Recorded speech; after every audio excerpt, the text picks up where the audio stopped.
After humanity fell into sin in the Garden of Eden, God did not abandon his creation. Even in judgment, he gave a promise of redemption. In Genesis 3:15, God declared to the serpent, "And I will put enmity between thee and the woman, and between thy seed and her seed. It shall bruise thy head, and thou shalt bruise his heel." This was the first prophecy of the Messiah.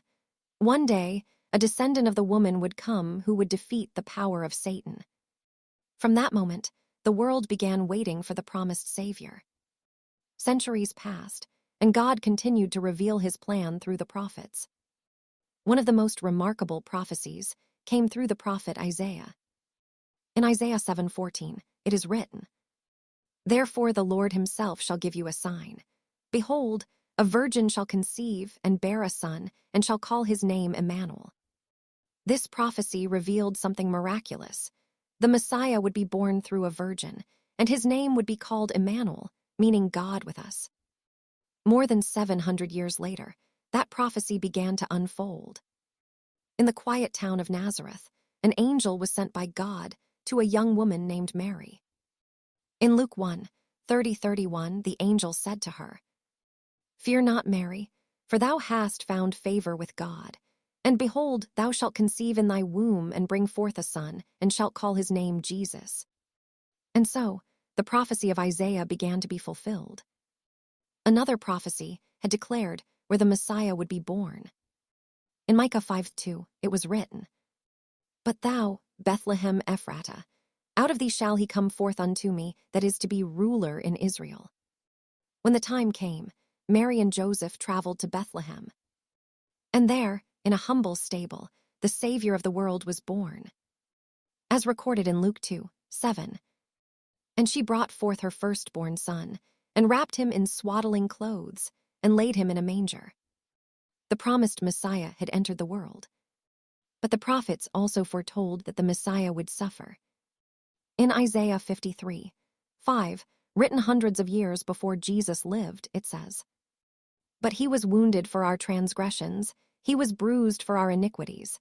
The chastisement of our peace was upon him, and with his stripes we are healed." Jesus would not suffer for his own sins. He would suffer for the sins of the world. Even the details of his crucifixion were foretold long before it happened. In Psalm 22:16, King David wrote, "They pierced my hands and my feet."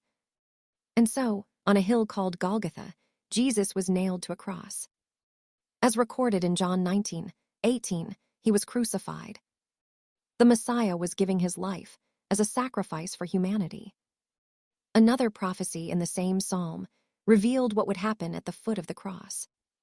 In Psalm 22:18 it says, "They part my garments among them, and cast lots upon my vesture." And exactly as the prophecy declared, Roman soldiers gambled for Jesus' clothing. In John 19:23-24, the soldiers cast lots for his garments. Even in the smallest detail, the scriptures were being fulfilled. The prophet Isaiah also foretold how the Messiah would be buried. In Isaiah 53:9 it says, "And he made his grave with the wicked, and with the rich in his death." Jesus died between criminals, yet he was buried in the tomb of a wealthy man. In Matthew 27:57-60, Joseph of Arimathea placed Jesus in his own new tomb. Even in death, prophecy was fulfilled. But the story did not end at the tomb. The scriptures had already declared that the Messiah would rise again. In Psalm 16:10, it says, "For thou wilt not leave my soul in hell, neither wilt thou suffer thine Holy One to see corruption." This meant that the Messiah would not remain in the grave. And on the third day, the impossible happened. At dawn, the stone was rolled away. The tomb was empty. An angel announced the greatest victory in history. In Matthew 28:6, the angel declared, "He is not here, for he is risen as he said." Jesus Christ had risen from the dead. The prophecies were fulfilled. The Savior had conquered sin, death, and the grave.